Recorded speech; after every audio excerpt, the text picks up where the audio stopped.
Okay, so this is a question from Russia 1992, and this says that for any real number xy is greater than 1, and I see squares in numerator. Whenever you see squares in numerator, the very first strategy, the very first thing that comes to your mind is Cauchy-Schwarz angel form, T2's lemma, right?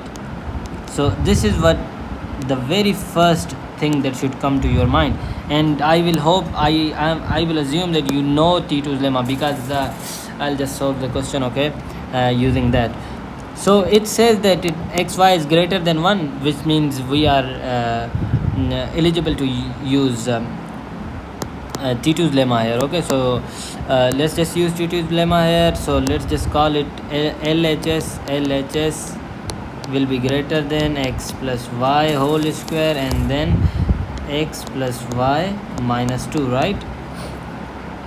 And let's just call this x plus y s, then we will get s square over s minus 2 greater than let's just assume for a second that this the right hand side is greater than 8. Why do we do this? Because for now we do not know any universal or undeniable truth. If we do this, if we assume it, okay, and let's just say later on we proved an undeniable truth, then we can use the property of reversibility to prove that this is true.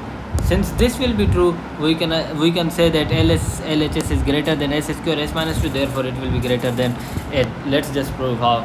So s square will be, if you bring s minus 2 there, it would be 8s minus 16. If you bring it here, it would be 8s plus 4 square, okay, and then you will get to an undeniable truth, s minus 4 whole square is greater than 0. We do know that squares are never negative, squares are always positive, okay, squares can never be negative. So now that we know this undeniable truth, we can start from this, and then we will expand this, we will get this thing, and then we will again get this thing, and then we'll get this thing. So therefore this statement will be true. So by reversibility from this undeniable truth, s minus 4 whole square is greater than 0, we will get this, and then from this we will get this, from this we will get this. So first we assumed, but now it is proven that s square s minus 2 is greater than 8.